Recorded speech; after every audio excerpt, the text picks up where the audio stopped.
오늘 우리에게 주시는 하나님의 말씀은 사무엘상 30장 1절로 25절까지의 말씀입니다.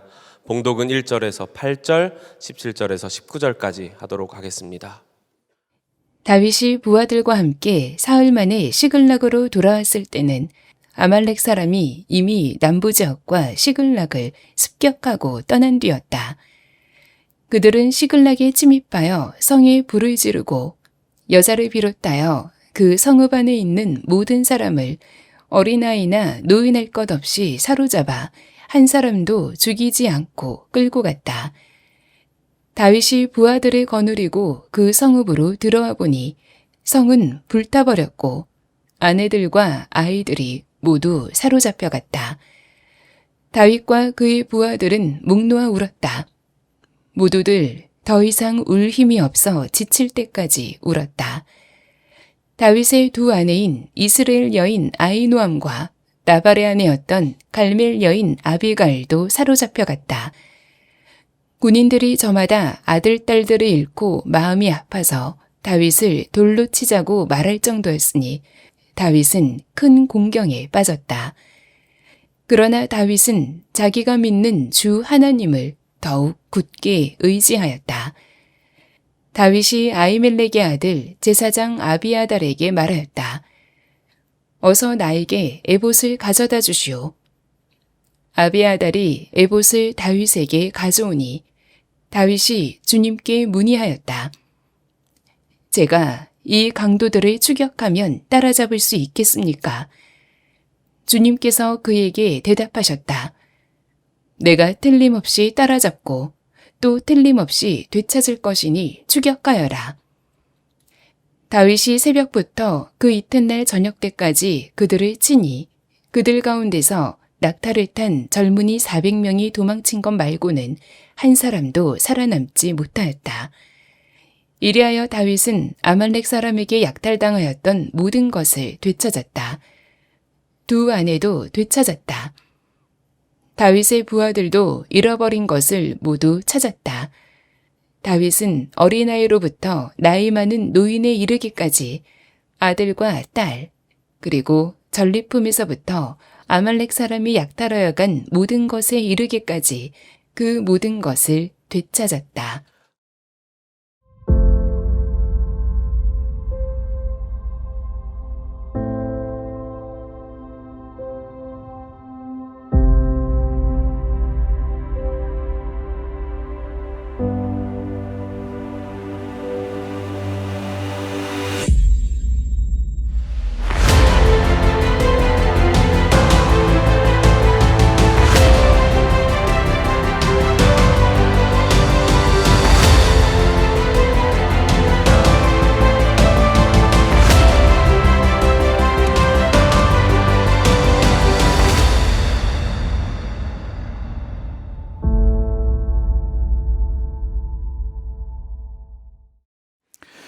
네, 사무엘상 하나님 마음에 맞는 사람 29번째입니다. 큰 환란의 밤을 지나 회복의 새벽으로 라는 제목의 말씀을 나누겠습니다. 어제 대통령 탄핵 소추안이 가결되었습니다. 정치적 상황이 무척 혼란스럽지만 여러분 꼭 믿으셔야 될 것이 이 나라를 다스리는 분은 하나님이십니다. 하나님이 우리의 진정한 왕이시고 사람은 대리 통치자일 뿐이죠. 그래서 우리가 잠시 우리 국가 지도자의 부재 상황일 때 우리가 이 상황을 하나님께 올려드리면서 우리 믿는 그리스도인들이 나라의 진정한 회복을 위해서 기도해야 되는 줄 믿습니다. 다니엘이 나라가 어려울 때에 금식하며 나라를 위해서 기도했을 때 그의 기도를 들으시고 하나님께서 회복해 주셨는데, 지금 저희가 이제 1월 1일부터 21일간 작년과 같이 또 올해 초와 같이 다니엘 20일 금식 기도를 시작하게 됩니다.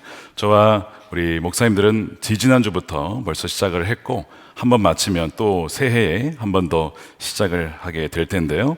여러분들도 이 기도의 자리에 나오셔서 진정한 나라 회복을 위해서 새벽 기도에 또 성전 기도, 여러분 골방 기도를 통해 참여해 주시기를 부탁을 드립니다. 많은 사람들이 다윗이라는 인물을 좋아합니다. 근데 그 이유는 다윗이 완벽해서가 아닙니다. 흠이 없어서가 아닙니다. 다윗도 우리처럼 넘어지고 실수하고 실패하고 방황하고 의도적으로 하나님께 묻지 않고 그렇게 결정했다가 혼나는 뭐 이런 모습 때문에 그렇습니다. 그래서 그는 참 처참한 실패자이지만 동시에 위대한 승리자이죠. 그가 넘어졌을 때, 또 그가 회개하였을 때 하나님은 은혜를 베푸셔서 그를 돌이켜 주셨고 회복해 주셨기 때문에 그렇습니다. 어떤 시인은 다윗에 대해 말하기를, 다윗은 너무나 다양한 사람, 그는 마치 한 사람이 아니라 모든 인류의 전형인 것 같았다. 그 한 사람의 인생 안에 모든 인류의 희노애락이 담겨 있는 듯한 그런 느낌을 받는다는 거예요. 그래서 이 다윗의 다사다난한 삶에서 여러분 모두가 적어도 한 가지는 나와 이 점은 참 닮았다, 이런 상황이 참 닮았다라는 것을 아마 느끼시게 될 겁니다. 오늘도 이 다윗의 인생을 통해서 여러분들 삶 가운데 개인적으로 가정에 주시는 하나님의 말씀을, 그 음성을 듣게 되게 되시기를 축복합니다. 다윗의 삶을 돌아보면 참 고난이 많았는데 믿음의 삶에는 여러분 항상 고난이 있기 마련이죠. 믿음이 없었더라면 당하지 않을 고난, 그런데 믿기 때문에 또 하나님의 자녀이기 때문에 당하는 고난이 있습니다. 하나님께서는 그를 사랑하셔서 징계하시고 또한 하나님께서는 사생자는 징계하지 않습니다. 그러나 다윗을 사랑하셔서 그를 건지시고 혹독하게 징계하고 훈련을 시키십니다. 아마 여러분들 가운데서도 어려운 가운데 있는 분들이 계시다면 특별히 오늘 이 말씀이 여러분들에게 회복을 주시는 하나님의 음성으로 듣게 될 줄로 믿습니다. 자, 오늘 본문에 보시면 다윗의 인생에서 지금까지 중에 가장 어둡고 가장 절망적이고 가장 큰 환난을 만난 그 사건이 기록이 되어 있습니다. 이 사건에 비하면 이전의 환난은 이건 환난도 아니다 싶을 정도의 위기 상황을 그가 마주하게 돼요. 우리가 지난주에 살펴봤죠. 그가 아기스 왕, 즉 블레셋에 망명한 이후에 아기스 왕과 함께 있다가 이제는 이스라엘과 함께 전쟁을 치러야 되는 그 위기 상황을 맞이했습니다. 전쟁을 치를 수도 없고 그렇다고 빠져나올 수도 없는 이 딜레마의 상황 속에 하나님께서 이 다윗을 건져 주셨어요. 빼내 주셨습니다. 그 부하들이 반대하는 바람에 왜 여기 히브리 사람들이 여기서 뭐 하고 있느냐 이러는 바람에 그냥 자연스럽게 빠지게 된 겁니다. 하나님의 은혜였죠. 건져 주시는 은혜, 빼내 주시는 은혜가 있었습니다. 그래서 이제 다윗은 어쩔 수 없이 또 하나님의 은혜로 이제 블레셋의 한 지역입니다. 이 시글락이라고 하는, 원래 이제 이 가족들이 다 거기에 있었어요. 이 전쟁 때문에 잠깐 나온 거였는데 사흘에 걸쳐서 다시 그 시글락으로 돌아가게 됩니다. 도착을 했는데 이 시글락 자신들의 거처로 삼았던 그 성이 불타버린 겁니다. 얼마나 황당했어요. 여러분들이 이를 보시고 출장을 갔다가 돌아왔는데 집이 불타 있어요.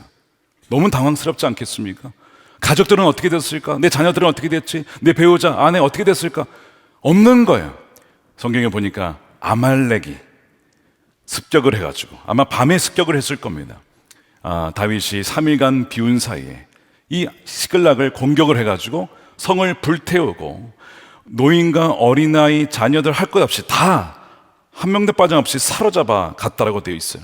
너무나 충격적인 이 상황 속에서 뭐 이거 그냥 어떻게 할 수 없으니 그냥 울기만 하는 겁니다. 자, 4절 보십시오. 다윗과 그의 부하들은 목 놓아 울었다.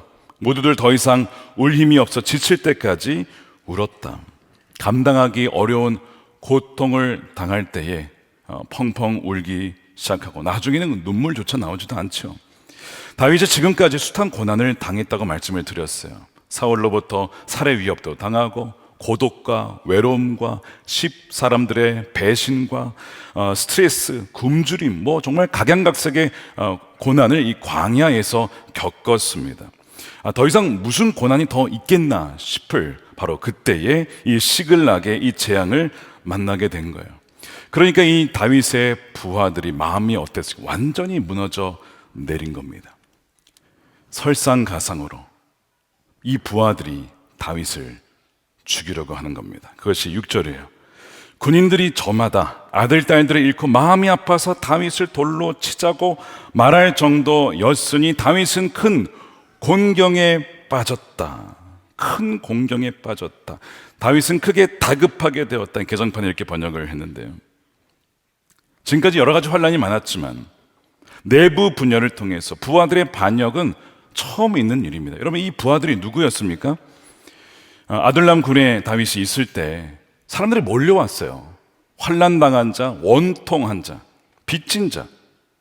이 사울의 광기 어린 통치 아래 더 이상 살 수 없다라고 해서 사울을 피해서 다윗에게 찾아온 사람들입니다. 갈 곳이 없었던 그들을 다윗이 거두어 주었어요. 여기에 머물러 있으십시오. 여기 있으면 안전합니다. 아비아달도 도망쳐서 왔을 때 내게 있으면 괜찮다. 내게 머물러 있어라. 그렇게 품어서 만들어진 인원이 처음에 400명, 그 다음에 600명까지 늘어났습니다. 그 사람들이, 이 군인들이, 이 부하들이에요. 다윗이 돌봐주고 훈련시켜주고 이제는 장수가 된 사람들인데, 자, 큰 환난을 피해서 왔는데 그전과 비교할 수 없는 더 큰 환난을 만나게 된 것이죠. 다윗의 잘못된 결정, 블레셋 망명이라고 하는 그 결정이 결국에는 잠시는 좋은 것 같았지만 결론적으로는 지금 현재 상황에서는 이 아말렉에 의해서 모든 것을 다 빼앗겨버린 그런 최악의 상황에 처하게 된 거예요. 당신 때문에 이 도시가 불탔고, 당신 때문에 우리의 자녀들과 우리의 아내들이 지금 사로잡혀 갔다라고. 지금 부하들이 그 원망과 함께 원망이 이어서 분노의 화살을, 그 불을, 그 잔을 지금 다윗에게 쏟아 붓고 있는 것이죠. 여러분, 가족들이 사로잡혀 갔는데 이렇게 하지 않을 사람들이 어디에 있겠습니까? 이 다윗의 부하들은 더 이상 이 다윗의 리더십이 이끄는 시련의 광야 생활을 더 이상 견딜 수가 없는 거예요. 지금까지 굶주리기도 하고 사울에게 쫓기도 하고 도망치고 다 견딜 수 있었는데, 그래도 가족은 있었거든요. 근데 그 가족을 잃어버렸어요. 그러면 다 끝난 거 아닙니까? 그러니까 지금 더 이상 견딜 수가 없다. 다윗을 끝장내자. 다윗의 부하들이 아무 생각 없이, 여러분, 다윗에게 돌을 던지고 있는 게 아닙니다. 이 잿더미가 된 시글락의 이 재앙은 다윗에 대한 하나님의 심판이라고 이들은 믿고 있는 거예요. 그들은 생각하기로 이렇게 생각한 거죠. 다윗이 진정 하나님이 택한 하나님의 사람이었다면 이 시글락 성이 잿더미가 됐겠느냐? 가족들이 사로잡혀가는 최악의 상황이 벌어졌겠느냐? 결코 그렇지 않았을 거야. 그러니까 벌어졌다는 얘기는 하나님이 다윗을 버리셨다. 하나님이 다윗을 심판하신다. 그들은 이렇게 해석을 하면서 나름대로 하나님의 뜻대로 하기 위해 지금 돌로 치자라고 외치고 있는 것이죠. 이 비통한 현실과 지도자에 대한 환멸이 절망으로, 그리고 분노로 이어지게 되는 거예요. 여러분, 욥기를 읽어보셨죠? 욥기 읽어보시면 욥이 자녀들을 잃고 재산을 잃었을 때에 친구들이 와서 무슨 얘기를 합니까? 야, 너 죄 지어서 그래. 그 사람들의 일반적인 반응이 무엇이냐면, 죄에 대한, 하여튼 그 고통에 대한, 너 죄 지어서 그런 거야. 인과응보를 얘기합니다. 이게 아주 일반적인 사람들의 사고방식, 히브리인들의 또한 사고방식이었습니다. 물론 로마서에서도 그런 얘기를 하죠. 죄의 삭은 사망이다. 이 죄에 대한 대가가 반드시 있다는 거예요. 하나님은 사랑의 하나님이시지만 우리가 놓치기 쉬운 것이 무엇이냐면, 그분은 공의의 하나님이십니다. 의로운 재판장이십니다. 그래서 죄인에 대해서 그냥 죄가 없다라고 하시지 않고, 그런 불의의 재판장이 아니라 죄에 대한 대가를 치르게 하시는 거예요.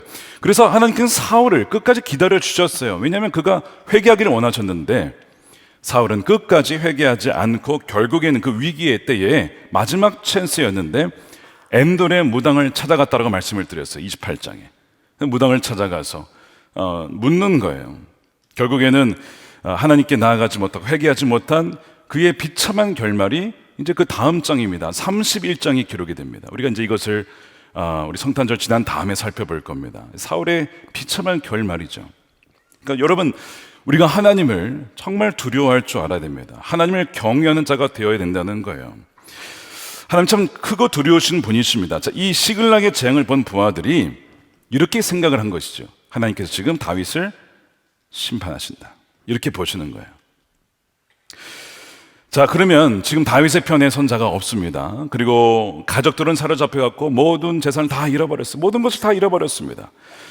지금 이 시글락에서 마주한 이 위기가 다윗의 인생 가운데 가장 큰 위기요, 가장 밑바닥 나락으로 떨어진 이 상황입니다.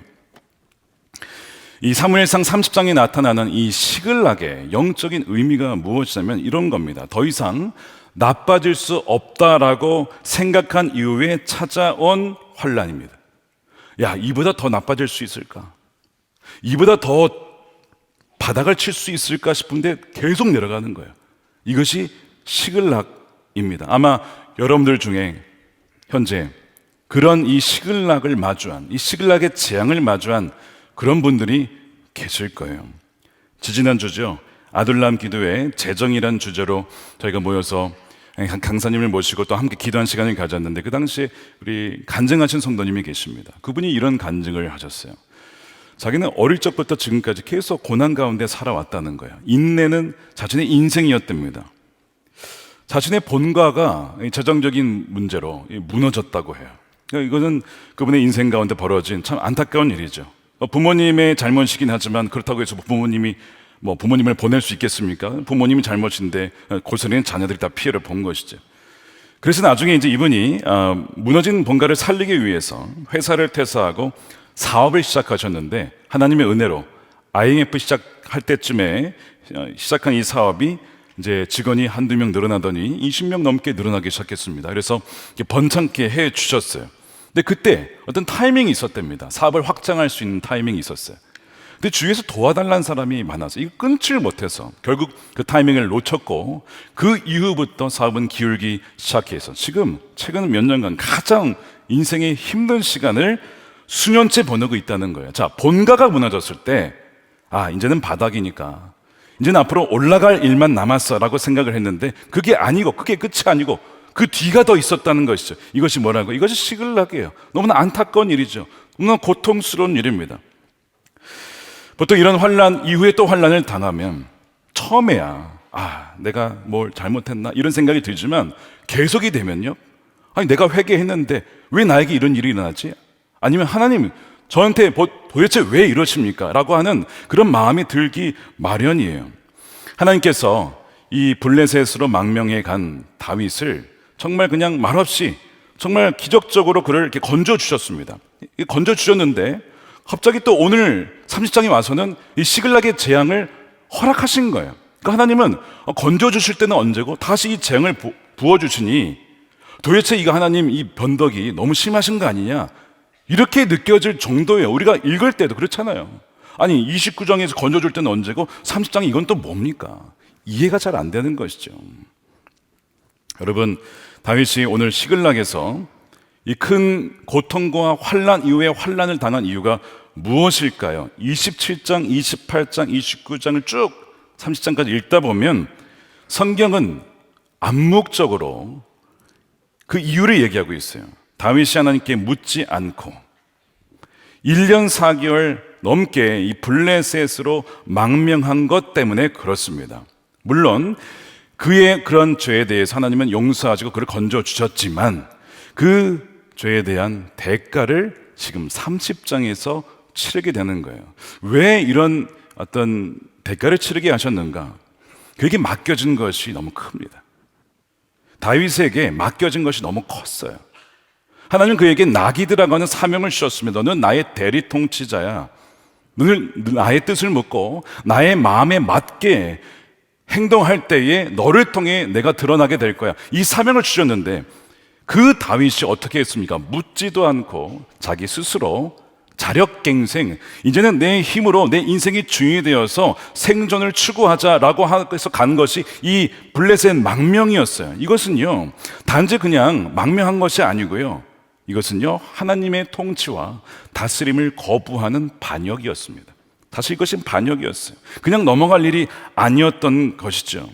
그래서 하나님은 그 위기에서 건져주시긴 하셨지만 오늘 이 시글락 재앙을 통해서 지금 이 다윗의 불신앙과 불신에 대한 대가를 치르도록 하시는 거예요. 그래서 이 시글락의 재앙은 바로 하나님의 징계입니다. 하나님의 징계에는요, 여러분, 내적 징계와 외적 징계가 있어요. 내적 징계는 어떻게 일어나냐면 하나님께서 말씀을 통해서 우리에게 깨닫게 하시는 겁니다. 여러분, 말씀을 읽으실 때 은혜 받는 구절들이 있고 때로는 찔리는 말씀이 있어요. 찔릴 때에 바로 그것이 하나님이 우리를 내적으로 다루시는 겁니다. 너가 돌이켜야 된다, 너가 회개해야 된다, 말씀으로 알려주시는 거예요. 이렇게 우리가 예배를 드릴 때에도 여러분, 이제 어떤 오늘 메시지가 들릴지 모르고 오셨잖아요. 설교를 통해서 하나님의 메시지가 들려질 때에 우리 마음에 감동이 될 때도 있지만 찔릴 때가 있어요. 여러분, 그것이 내적인 어떤 징계의 방식입니다. 그래서 하나님께서는 성령의 검인 말씀을 통해서 마치 의사의 이 메스로 환자의 그 암의 환부를 갈라내고 수술하는 것처럼 말씀을 통해서 우리를 깨닫게 하시는 거거든요. 그럴 때마다 하나님, 제가 잘못했습니다, 제가 회개하고 하나님 뜻대로 살겠습니다, 이러면 치유가 돼요. 여기서 끝나는 거예요.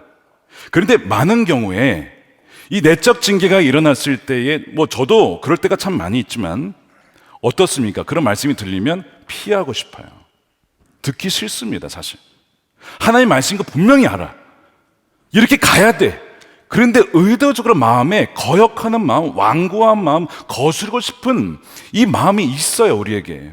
그래서 그것을 거부합니다. 그래서 말씀을 우리가 이렇게 들을 때에도 내가 듣기에 좋은 것을 골라 듣는 성향이 있지 않습니까? 그래서 우리가 그것을 거부한단 말이에요. 자, 그러면 하나님께서 내적 징계를 통해서 듣지 않으면 두 번째로 넘어가는 거예요. 그게 뭐냐면 외적 징계입니다. 외적 징계는 우리가 살아가는 환경들을 하나님이 뒤흔들기 시작합니다. 우리의 만나는 관계와 사람과 우리의 재정과 기업과 자녀를 건드리시고요. 그 다음에 우리의 어떤 그 모든 관련된 환경들을 흔들기 시작하시는 거예요. 그래서 우리를 깨우치시는 것입니다. C.S. 루이스가 고통은 무엇이냐? 하나님의 메가폰이라고, 확성기라고. 우리가 알아들어야 되는데 알아듣지 못하니 우리의 삶을 뒤흔들셔서 깨우시는 것이죠. 풍랑을 뒤흔들어서 주님을 찾게 만드는 것입니다. 하나님, 왜 저에게 이런 시글락의 재앙을 주셨습니까? 라고 하면 하나님 뭐라고 하시냐면, 내가 이것을 그러고 싶지 않았지만 너가 내게로 돌아오게 하기 위해서 나는 풍랑을 줄 수밖에 없었다라고 하나님은 말씀하시는 것이죠. 이것이 정확하게 시글락에서 다윗에게 일어난 외적인 징계였던 거예요. 사실은 하나님께서는 여러 가지 방식을 통해서 다윗이 움직이지 않도록 말씀을 하셨을 텐데 그가 거부했기 때문에 그가 지금 이 징계를 당하고 있는 겁니다. 여러분들 중에 혹시나 지금 여러 가지 환난 때문에 어려워하신 분이 계시다면 이것이 혹시 외적 징계가 아닌가를 돌아보셔야 돼요. 사실 여러분, 이 징계란 말 누가 좋아합니까? 여러분, 회사에서 나 징계 먹었어, 나 너무 기뻐, 이런 분 한번 손 들어보세요. 없어요. 한 명도 없습니다. 학교에서조차, 요즘엔 공립학교에서도요, 아이들 징계하는 거 쉽지 않습니다. 굉장히 선생님이 어려워하세요. 징계를 잘못했다가는 오히려 역풍을 당하고 인권 문제를 당해서 해임이 될 수가 있는 거예요. 그러니까 징계라는 단어를 쓸 수가 없는 시대에 우리가 살고 있습니다. 게다가 더 나아가서 부모님이 자녀를 징계한다, 이거 이제 찾아보기 어려운 시대. 아이들 기죽으니까 내버려 둬라 이거예요. 근데 이것이 하나의 어떤 교육법으로 인정을 받으면서 이제는 그 아이들이 마음대로 살아가게 되죠. 이런 일들도 일어나게 되죠. 그런데 우리의 가치관과 사고는 늘 하나님 말씀에 기초해야 되는데 성경에 이제 이렇게 되어 있습니다. 하나님께서는 사랑하는 자녀를 징계하시고 훈육하신답니다. 이게 어디 나와 있냐면 히브리서 12장 6절인데 우리 함께 읽어보겠습니다. 시작. 주님께서는 사랑하시는 사람을 징계하시고 받아들이시는 아들마다 채찍질 하신다. 누구를 징계하신다고요? 하나님께서 사랑하시는 사람, 사랑할 사람은 징계하시고 사랑하지 않는 사람은 징계가 없는 거예요. 내버려 두는 거예요. 부모가 자기의 자녀를 징계하지 남의 자녀 징계하겠습니까? 남의 자녀는 남의 부모가 하는 거예요. 징계 대상은 내 자녀인 것이죠. 요한계시록 3장 19절도 한번 읽어보세요. 내가 사랑하는 사람은 누구든지 책망도 하고 징계도 한다. 그러므로 너는 열심을 내어 노력하고 회개하여라. 여러분, 이 말씀이 누구에게 준 말씀인지 아십니까? 라오디게아 교회, 차지도 않고 뜨겁지도 않았던, 미지근했던, 그래서 예수님께서 야, 너 정말 토해버리고 싶어 라고까지 했던 그 교회에게 책망을 하시다가 이 마지막에, 여러분 잘 아시는 말씀이죠. 그래서 주님께서 내가 사랑하는 자를 나는 책망도 하고 징계하는 거야. 내가 너를 사랑하지 않았더라면 너희를 징계하겠니? 그 다음에 나오는 구절이 뭐예요? 그러므로 볼지어다 내가 문 밖에 서서 문을 두드린다. 제발 문을 열어달라. 너희 마음 문을 열어라. 내가 왔을 때 너와 함께 교제하고 싶다. 이 주님의 사랑의 심정을 우리 이 말씀을 통해서 느낄 수 있어야 돼요. 그래서 징계는 너무나 괴롭지만 징계는 하나님이 사랑하신다라고 하는 확실한 증거이구나 라고 하는 것이죠. 여러분 자녀 중에 여러분 자녀가 사망의 길로 멸망의 길로 중독의 길로 간다고 했을 때 잘 간다 내버려둘 부모가 어디에 있겠습니까? 막 거짓말을 하는 거예요. 이 거짓말을 내버려뒀다가 나중에 이 사기치는 거 아니에요? 여러분 걱정이 안 되겠습니까? 그러니까 당연히 그 거짓말에 대해서 너 그러면 안 돼. 부모라면 당연히 그 아이를 징계해야 되는 것이죠. 저는 아직도 저희 그 아버님께 징계 어릴 적에 받았던 기억이 아직도 생생히 납니다. 초등학교 시절에 제가 게임을 잘했다고 말씀을 드렸죠. 어릴 적부터 잘했습니다. 제가 대학교 때만 잘한 게 아니고 어릴 적부터 오락실을 자주 가던 시기가 있었어요. 근데 어느 정도로 자주 갔냐면 이게 이제 시골에 이제 명절이면 시골에 가잖아요. 그러면 할머니께 인사를 드리고 사촌들과 어울리면서 놀아야 되잖아요. 그냥 거기서도 게임 오락실을 찾아간 거예요. 그 정도로 당시에 제가 중독이 되어 있었던 것이죠. 제가 좀 중독 성향이 있는 것 같습니다. 예수님께 중독이 된 거죠. 할렐루야. 그래 중독 성향이 있었던 것 같아요. 그러니까 이제 그래서 어쨌든 사촌과 함께 신나게 게임을 하고 있는데 사촌이 형이 불쑥 찾아왔어요. 그 오락실에. 하위야 너 아버지가 찾으신다. 삼촌이 널 찾으셔. 그래요? 난 이제 무슨 심부름 시킨 줄 알고 갔어요. 아무 생각 없이 갔습니다. 시골집 마당에 있었는데 아버님이 서 계신데 표정이 심각한 거예요. 그리고 손에는 몽둥이가. 여러분 오해하지 마시고 저희 아버지 구타하거나 그런 분 아니십니다. 근데 그날은 몽둥이가 쥐어져 있었습니다. 너 어디 갔다 왔어? 오락실 갔는데요. 종아리 걷어라. 그러면서 종아리를 그 몽둥이로 치시는데요. 일단 너무 아팠고 근데 생각도 아픈 것 같아요. 그 다음에 사촌들이 다 보고 있었는데 좀 창피하기도 했어요. 그러니까 굴욕을 당한 거예요. 수치를 당한 것이고 그래 너무 아팠어요. 근데 그때 아버님께서 다시는 오락실에 가지 말아라 라고 말씀하시는데 그 목소리가 약간 준음하면서도 떨리는 거예요. 저는 그때는 잘 이해를 못했습니다. 아니 오락실 간 거 가지고 이렇게 혼낼 일인가? 약간 좀 저는 약간 마음에 죄송하면서도 이게 그 정도 일인가라는 생각을 했습니다. 나중에 저희 아버님이 이제 어린 시절부터 지금까지 있었던 일들을 하나하나 에피소드를 써서 저에게 보내주고 계신데 그런 이야기가 거기에 적혀 있었어요. 어린 시절에 그러니까 저희 친할아버지죠. 할아버지가 저희 아버지 어릴 적에 그렇게 귀에 못이 박히도록 한 얘기 중에 하나가 그것이었답니다. 노름 절대 하지 말아라. 노름하다가 집안 다 망신시키고 또한 팔아먹고 망한 사람들이 너무 많다. 그러니까 노름이나 카드나 도박이나 악은 모양이라도 버리라. 장난이라도 재미로라도 하지 말아라. 이거를 그렇게 가르치셨대요. 근데 이제 그렇게 교육을 받으신 아버님께서 저를 봤을 때 얘가 이러다가 진짜 완전히 빠지겠구나, 중독이 되겠구나 걱정이 되셨는지 그날 작정을 하시고 저를 징계하셨던 거예요. 징계한 이후에 아버님의 마음이 어떠셨을까를 저는 그 당시엔 몰랐는데 세 자녀를 키우면서 또한 저의 두 아들들을 때론 제가 징계할 때에 그때 그 마음을 느꼈어요. 징계를 하는데 여기서 막 눈물이 나는 거예요.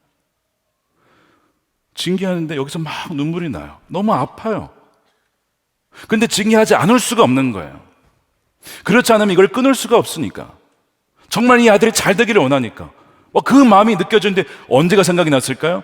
아버지가 저를 징계했을 때. 바로 그때가 그 수십 년 전에 그때가 그 순간이 생각이 딱 되면서 오버랩이 되면서 아버지가 그때 이런 마음으로 나를 징계하셨겠구나라는 것이 확 느껴지는 것입니다.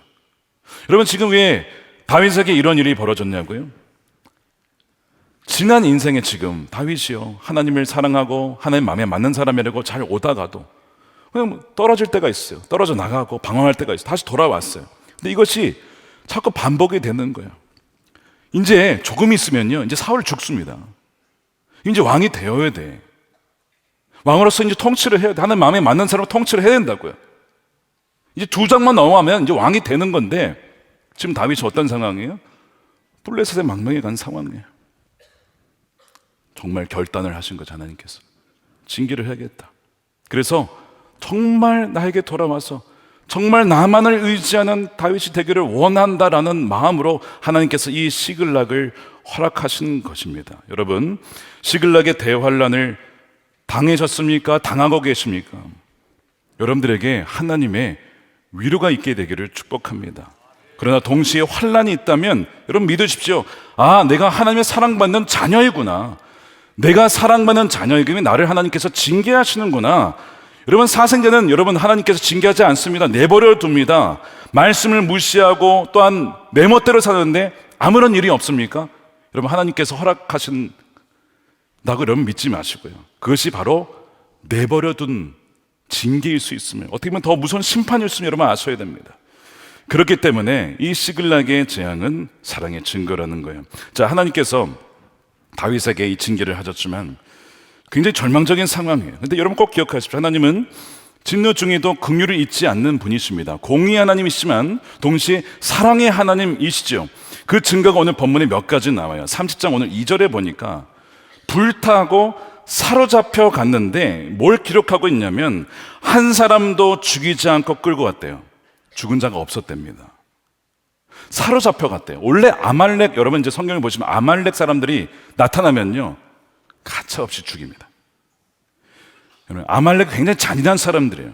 원래는 죽었어야 됐는데 죽지 않고 대신 끌려갔대요. 이것은 끌려간 것은 징계인데 죽지 않은 것은 하나님의 긍휼이죠. 이것이 이 오늘 본문의 하나의 증거고요. 또 다른 증거는 무엇이냐면 부하들이 지금 돌로 치자라고 막 외치고 있습니다. 한둘이 아닙니다. 근데 이상하게 결과적으로 다윗은 죽지 않습니다. 그러니까 하나님께서 부하들을 통하여 반역하여서 돌을 치도록 외치면서 이 다윗으로 하여금 궁지에 몰아넣고 굉장히 굴욕스럽고 수치스러운 상황을 당하게 하셨어요. 이러면 우리 징계죠. 근데 하나님께서는 부하들에 의해서 다윗이 죽도록 버려두지는 않으셨어요. 이건 또 긍휼인 것입니다. 여러분들의 삶 가운데 여러 가지 어려움이 있죠. 그런데 그 어려움 안에 하나님의 긍휼이 있다는 것을 보셔야 돼요. 절망만 하지 마시고 그 절망 가운데 하나님께 나를 다루실 때에 하나님 베풀어 주시는 긍휼이 있구나, 거기에 대해서 우리가 감사하면서 하나님께 찬양하면서, 하나님 하박국 선지자의 기도처럼 진노 중에서라도 긍휼을 잊지 마십시오.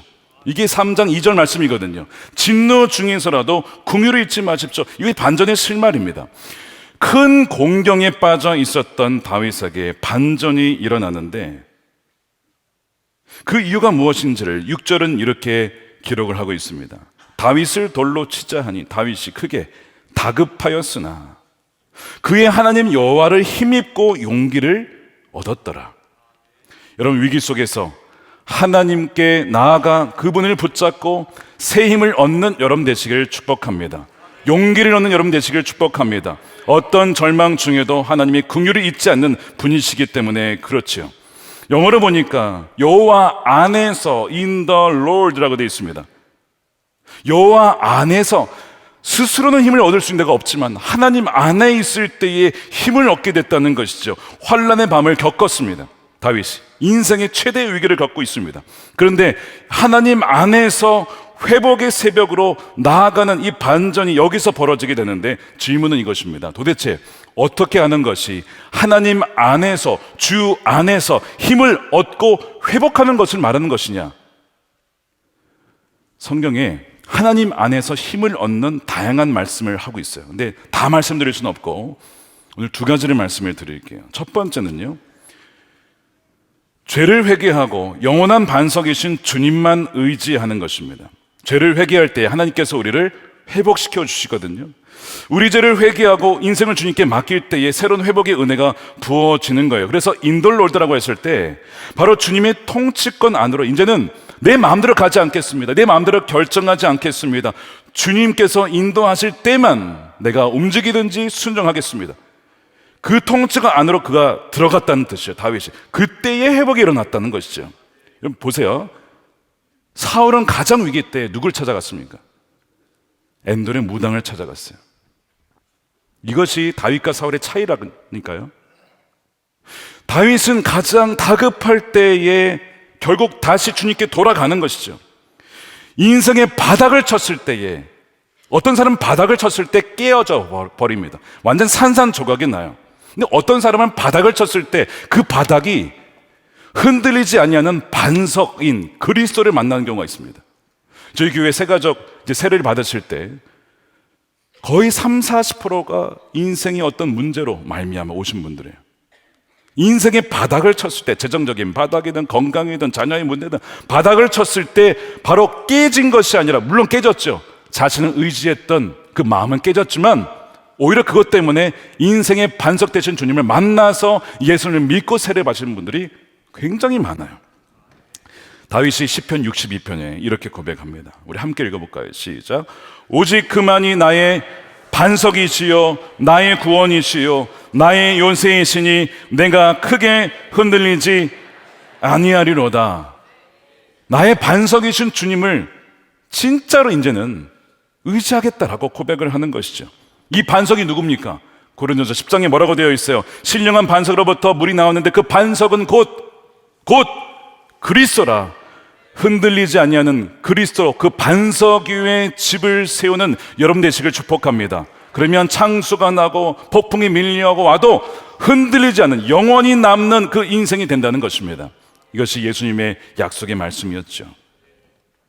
그래서 그 바닥에서 흔들리지 않는 반석이신 주님만을 의지하기로 하는 것이 그가 힘을 얻었던 비결 첫 번째입니다. 두 번째, 주 안에서 힘을 얻고 회복으로 가는 길 두 번째, 하나님의 약속을 상기시키고 믿음으로 자신에게 그것을 선포하는 겁니다. 여러분, 굉장히 중요한 원리. 여러분, 오늘 오셨다가 가실 때 꼭 이것만큼은 가져가시길 바랍니다. 이 원리를 아시는 분들이 별로 없어요. 한 10명 중에 한두 명 뿐입니다. 자, 어떤 거냐면, 예를 들면 이런 거예요. 사무엘상 23장에 보면 다윗이 이제 사울로부터 피해가지고 10광야에 숨어 있을 때 친구 요나단이 그를 찾아와서 다윗에게 약속을 상기시켜 주면서 그를 이렇게 북돋아 줍니다. 뭐라고 하냐면, 요나단이 다윗이 하나님을 굳게 의지하도록 격려해 줬대요. 인커리징 해줬다는 거예요. 그 어떻게 하나님을 의지하도록 했냐면, 다윗에게 하나님이 그에게 주신 약속을 상기시켜 줍니다. 여러분, 이제 굉장히 힘들 때, 내가 정말 너무나 절망적일 때 일어날 수가 없잖아요. 그때 필요한 사람이 누구냐면 여러분 주변 친구입니다. 우정이 그래서 중요한 거예요. 그래서 우리가 소그룹이 중요하고 속회원 분들이 중요한 겁니다. 나 스스로는 절대 어떻게 할 수가 없어, 이제 나 끝이다 라고 할 때 그 옆에 누군가가 와서 하나님의 약속의 말씀으로 북돋아주고 용기를 주는 사람들이 필요한 거예요. 하나님 보내준 천사인데, 그때 요나단이 다윗에게 무슨 약속을 하냐면 27절에 이렇게 되어 있죠. 그는 다윗에게 말하였다. 전혀 두려워하지 말게. 자네를 해치려는 나의 아버지 사울의 세력이 자네에게 미치지 못할 걸세. 그게 첫 번째예요. 해하려는 세력이 있지만 너를 해하지 못할 거야. 두 번째, 자네는 반드시 이스라엘의 왕이 될 걸세. 지금 이제 사울이 왕이잖아요. 근데 하나님께서 때가 되면 이를 폐위시킵니다. 사도행전 13장에 보면 하나님께서 사울을 폐하시고 다윗을 세워줬다. 여러분, 왕을 세우시고 폐하시는 분 하나님이십니다. 그래서 다윗에게 너는 반드시 이스라엘의 왕이 될 거야, 약속의 말씀을 다시 상기시켜 주는 거예요. 절망적인 상황에서 내가 무슨 왕이야, 내가 지금 도망자인데 내가 무슨 왕이냐고 할 때에 요나단이 아니야, 너는 왕이 될 거야, 계속 이렇게 옆에서 해줄 때 그가 어떻게 해요? 주 안에서 힘을 얻은 것입니다. 이것이 힘을 얻는 방식인 거예요. 그래서 이 다윗이 그때 요나단을 말미암아 힘을 얻었던 것을 생각했을 겁니다. 그러면서 다시 이 위기 상황에서 하나님의 약속의 말씀을 상기시키고, 이제 요나단 없어요. 아무도 없어요, 주위에. 그때 어떻게 됩니까? 아무도 없으면 그 약속의 말씀을 나에게 선포하는 거예요. 이게 회복으로 가는 너무나 중요한 원리입니다. 어디에 나온지 아십니까? 시편 42편, 시편 43편, 계속 거기에 이 말씀이 나와요. 자, 이겁니다. 우리 함께 읽어볼게요. 시작. 내 영혼아, 내가 어찌하여 낙심하며 어찌하여 내 속에서 불안해하는가? 너는 하나님께 소망을 두라. 나는 그가 나타나 도우심으로 말미암아 내 하나님을 여전히 찬송하리로다. 목회를 하다 보면 사단의 여러 가지 공격이 있어요. 불화살이 있어요. 너가 무슨 자격이 있어? 야, 너 목회 그만둬라. 너 그냥 포기해. 내려와. 이민교회 할 때도 얼마나 그런 소리들이 많았는지, 마귀의 속삭임들이. 그때마다 제가 어떻게 이겼을까요? 격려해 주신 분들은 물론 있었지만 약속의 말씀 붙잡고 하나님께서 저를 여기에 세워주셨죠. 그래, 너는, 제 자신에게 얘기하는 거야. 너는 하나님의 자녀야. 너는 하나님의 종이야. 너는 하나님이 세워줬어. 이 약속의 말씀, 왜 어쩌여 이렇게 불안해하니? 왜 낙심하니? 하나님께 소망을 둬. 하나님께서 너의 방패가 되시오. 하나님께서 너의 요새가 되시오. 하나님께서 너의 피할 바위가 되시는 거야. 저에게 선포하는 거, 저에게. 그러면요, 놀랍게도요, 어떤 절망적인 상황이 있어도 막 살아나는 거예요. 그렇지, 하나님께서 약속해 주셨지.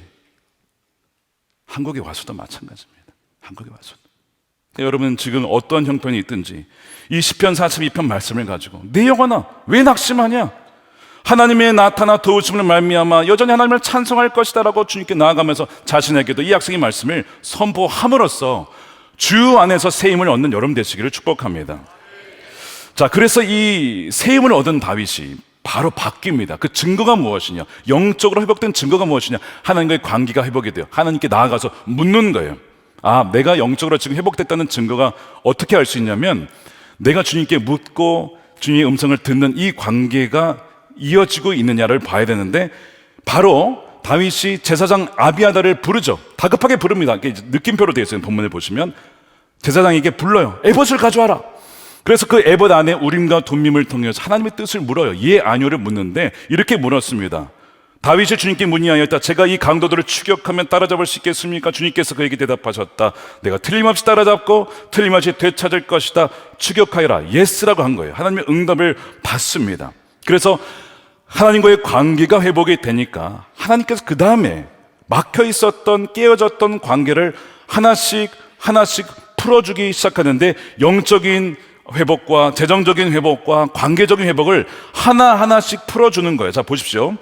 하나님과의 관계가 풀어졌잖아요. 자, 그 다음 절이 9절인데, 그래서 다윗이 응답을 받고 출동을 해요. 자, 그런데 지금 누구랑 같이 가죠? 자, 9절 보십시오. 다윗은 데리고 있는 부하 600명을 거느리고 출동하였다. 이게 무슨 말이에요? 다윗을 치자고 했던 그 부하들이 다윗이 하나님께 나아가서 회개하고 고백하고 불쌍히 여겨달라고 힘을 얻는 그 장면을 통해서 부하들이 다시 다윗을 따르게 되었어. 함께 이 아말렉을 추격하러 움직이는 거야. 자, 하나님과의 수직적인 관계가 회복이 되니까 수평적인 관계가 회복이 되면서 부하들이 움직이기 시작해서 분열되었던 팀이 원팀으로 회복이 되어서 이제 이 아말렉이라는 공동의 적을 향하여서 달려나가게 되는 것이죠. 자, 그러면 그 다음에 지금 가족들을 잃어버렸고 재정을 잃어버렸어. 이것은 어떻게 회복이 됐느냐? 이렇게 출동해도 사실 찾을 수 있는 보장이 없습니다. 아니, 그 넓은 땅에 아말렉이 어디인 줄 알고 찾아갑니까? 말이 안 되죠. 하나님이 도우심 없으면 불가능한 거예요. 근데 오늘 11절에 숨겨진 하나님의 섭리가 있어요. 600명과 함께 막 이제 추격하고 있는데 거기서 웬 애굽 종을 하나 발견합니다. 보니까 이 사람은 이 아말렉 사람들의 종이었어요. 애굽 출신.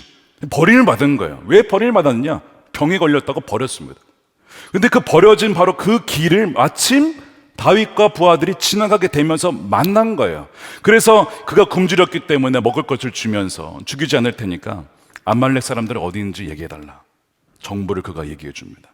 그 얘기를 듣고 아말렉이 있는 것을 확인을 하고, 자, 그 다음에 다음날 새벽부터 그 다음날 이튿날까지 이틀에 걸쳐서 아말렉을 치기 시작합니다. 그 17절이에요.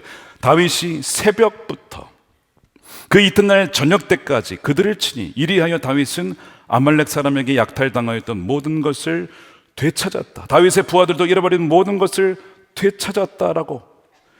자, 순서죠. 보세요. 하나님의 관계가 회복이 되고, 그 다음에 부하들과의 관계가 회복이 되어지고, 그 다음에 잃어버렸던 것을 그 다음에 회복하게 돼요. 이 순서로 하나님께서 하나씩 풀어주시는 것이죠. 근데 여기에는 보이지 않는 하나님의 섭리가 있는 거예요.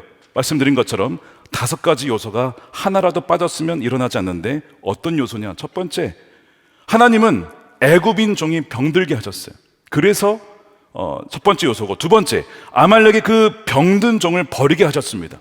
버리지 않았더라면 못 만나는 거죠. 근데 버리게 하셨어요. 세 번째, 추적하던 길에 그 종을 만나게 됐습니다. 다른 길로 갔으면 못 만나는 거예요. 그것이 세 번째입니다. 네 번째는 그 종이 아말렉인이었다라면 보자마자 죽였겠죠. 근데 애굽 사람이었어요. 이것도 하나님의 섭리예요. 다섯 번째, 다윗이 그리고 부하들이 그를 죽이지 않고 살릴 마음을 품었다는 것이 또 하나님께서 역사하신 것입니다. 이 다섯 가지가 모두 보이지 않는 하나님의 섭리를 통하여서 다윗이 회복할 수 있도록 모든 것을 합력하여 선이 되도록 인도하신 하나님의 뭐라고요? 섭리인 것입니다. 이 놀라운 섭리가 여러분들의 가정 가운데 부어지게 되기를 축복합니다. 하나님과의 관계 회복을 통하여서 우리의 이웃과의 관계가 회복이 되어지고 재정적인 문제가 해결되어지는 그 은혜가 부어지게 되기를 축복합니다. 다윗이 내가 이렇게 죄인인데 나를 이렇게 사랑하시는가? 시편 103편에서 이렇게 고백합니다. 주님은 자비롭고, 우리 함께 읽겠습니다. 시작. 주님은 자비롭고 은혜로우시며 노하기를 더디하시며 사랑이 그지없으시다. 두고두고 꾸짖지 않으시며 노를 끝없이 품지 않으신다. 우리 죄를 지은 그대로 갚지 않으시고 우리 잘못을 저지른 그대로 갚지 않으신다. 아멘입니까? 하나님께서 우리가 지은 그대로 죄를 갚으셨다면 저를 포함해서 이 자리에 있을 수 있는 사람 있겠습니까? 그때마다 하나님이 치셨으면요, 남아있을 사람이 어디 있냐고요. 우리가 은혜 없이는 살 수 없는 존재들입니다. 은혜 없이. 하나님은 죄를 가만 놔두지 않아요.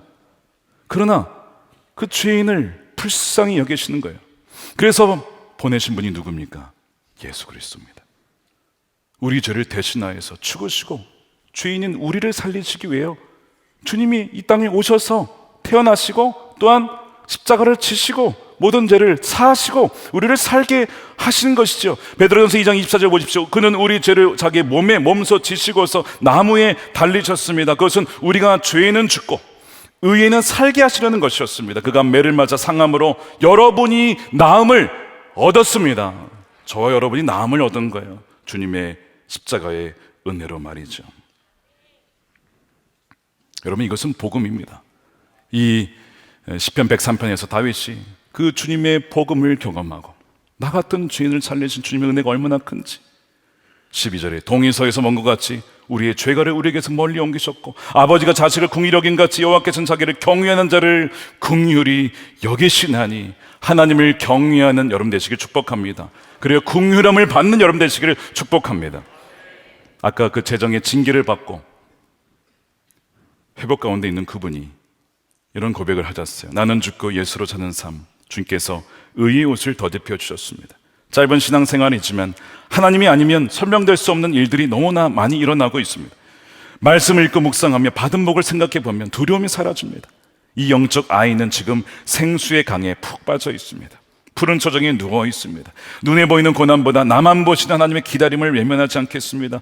진정 고난은 축복의 열쇠입니다. 오늘도 이분을 우연히 복도에서 만났어요. 목사님, 너무 행복합니다. 너무 기쁩니다. 사람들은 이해하지 못할 거예요. 제가 얼마나 기쁨이 넘치는지. 상황은 그렇지 못하는데 저는 그걸 보면서 하나님께서 영적인 관계를 회복시키시면서 그 최악의 환난의 밤을 지나 그분의 인생 가운데 회복의 새벽을 열어주고 계시구나 하는 것을 보았습니다. 이 동일한 회복의 새벽의 은혜가 여러분들 삶 가운데 충만하게 임하게 되기를 축복합니다. 여러분, 모든 것을 잃은 것 같아도 하나님께 돌아갈 때에 다윗에게 하나님께서 회복을 주신 것처럼, 다 찾은 것처럼 오늘 이 본문은 우리에게 소망을 줍니다. 우리의 환난을 끝내시고 회복의 새벽을 허락하시는 주님을 의지하여서 주님 안에서 새 힘을 얻고 주님만을 붙잡고 소망 되신 주님만을 바라보는 저와 여러분 되시기를 주님의 이름으로 축원드립니다. 아멘. 우리 함께 기도하겠습니다. 이 시간 우리 함께 기도할 때 주님, 참으로 어려운 재정 형편과 또 영적인 문제와 또 깨어진 관계가 있지만 하나님, 주 안에서 새 힘을 얻고 회복되기를 원합니다. 또한 이 혼란스러운 나라 형편 속에서, 지도록의 부재 상황 속에서 주님이 진정 우리의 왕 되시오니 주께서 이 나라를 친히 다스려 주시고 이 나라를 정말 거듭나게 하여 주셔서 새롭게 되어지는 그 은혜를 허락하여 주시옵소서. 우리 함께 동성으로 기도하겠습니다. 살아계신 아버지 하나님 감사합니다. 우리 가운데 역사하신 주님을 찬양합니다. 하나님, 우리 힘으로 할 수 없음을 고백합니다. 그러나 절망적인 상황 속에서 주님만 바라봅니다. 주님만을 의지합니다. 주님 안에서 힘을 얻고 용기를 얻는 우리 사랑주의 백성들이 되게 하여 주시옵소서. 오 주님, 큰 환난의 밤을 지나 회복의 새벽에 미명을 보며 참소망을 붙잡고 주님만을 의지하는 우리 하나님의 백성들이 되게 하여 주시옵소서. 오 주님, 오늘도 주를 바라봅니다. 주님의 얼굴을 바라봅니다. 의지하며 나아갑니다. 우리의 참된 왕 되신 주님만을 신뢰합니다. 주님만이 우리의 만석 되십니다. 주님만이 우리 요새가 되십니다. 우리의 진정한 사랑의 주님 안식 주리라. 살아계신 아버지 하나님, 진정 왕 되신 주님을 떠나 내 마음대로 나의 경험과 계획대로 블레셋으로 망명 갔던 다윗이 곧 우리입니다. 이렇게 하면 더 잘 될 줄 알고 위기 상황을 피할 줄 알았는데 돌아와 보니 더 큰 환난이 있었습니다. 주님, 그러나 그 환난은 우리를 버리심이 아니라 오히려 주의 사랑하는 자마다 징계하신다고 하셨사오니 주여, 그것이 분명한 하나님의 사랑인 줄 믿고 주여, 이것 또한 감사를 드립니다. 징계조차도 하나님이 주신 사랑으로 믿고 여기며 정말 하나님, 우리의 시선과 우리의 온 마음을 오직 주님께만 드리며 주님만을 의지하며 주님 안에서 새 힘을 얻고 용기를 얻는 우리가 되게 하여 주시옵소서. 다시는 주님을 떠나 마음대로 움직이지 않게 하시고 하나님만을 전적으로 사랑하여서 주님이 기뻐하시는 일에만 순종하는 하나님, 우리 모두가 되게 하여 주시옵소서. 하나님의 대리 통치자로서 오직 주님께서 말씀하신 대로만 순종할 때에 하나님께서 우리 사랑하는 성도들을 통하여, 가정을 통하여, 기업을 통하여, 교회를 통하여 하나님의 뜻이 하늘에서 이루어진 것 같이 이 땅에서 온전히 이루어질 줄로 믿습니다. 주여, 그 일을 이루어 주시옵소서. 하나님, 이 시간 11조로 또한 감사헌금으로 성경으로 주님께 올려드립니다. 드리는 손길마다 주님께서 은혜를 더해 주시며 또 여러 가지 질병의 문제로 또한 공황장애와 마음의 우울증과 여러 가지 어려움을 겪고 있는 자들에게 주여 위로부터 부어주시는 회복의 은혜를 더하여 주시옵소서. 주여, 이 나라를 긍휼히 여겨주시고 하나님께서 진정 왕 되시는 나라가 되게 하여 주시고 하나님, 위로부터 거듭나지는 이 나라, 주여 완전히 새로워질 수 있는 이 나라가 될 수 있도록 주여 회복의 은총 더하여 주시옵소서. 주여, 남과 북이 복음으로 통일되며 땅끝까지 이르러 복음이 전거되어 주님이 다시 오실 길을 신실하게 예비하는 깨어있는 지혜로운 다섯 처녀와 같은 주의 선한 목자교회 모든 성도들이 될 수 있도록, 예배자가 될 수 있도록 주여 은혜를 더하여 주시옵소서. 감사하며 우리 주 예수님의 이름으로 기도드립니다. 아멘. 다 같이 일어나셔서 우리 괴로울 때 주님의 얼굴 보라 찬양하며 준비하신 예물 드리겠습니다.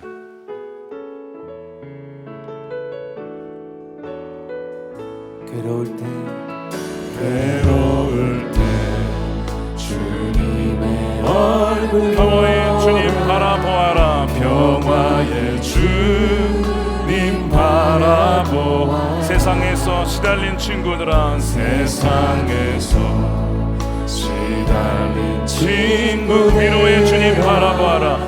위로의 주님 2절입니다. 힘이 없고 내 마음 연약할 때, 힘이 없고 내 마음 연약할 능력의 때 주님 바라봅시다. 능력의 주님 바라보아. 주의 이름 부르는 모든 자는 힘 주십니다. 주의 이름 부르는 모든 자는 힘 지켜 주시리.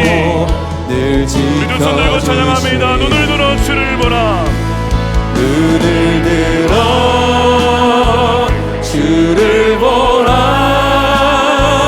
내 모든 염려 주께 맡겨라. 슬플 때에 주님의 얼굴 보라. 주님 안식 주리라. 눈을 들어 주를 보라. 내 모든 염려 주께 맡겨라. 슬플 때에 주님의 얼굴 보라. 사랑의 주님 안식 주리라. 기도하겠습니다.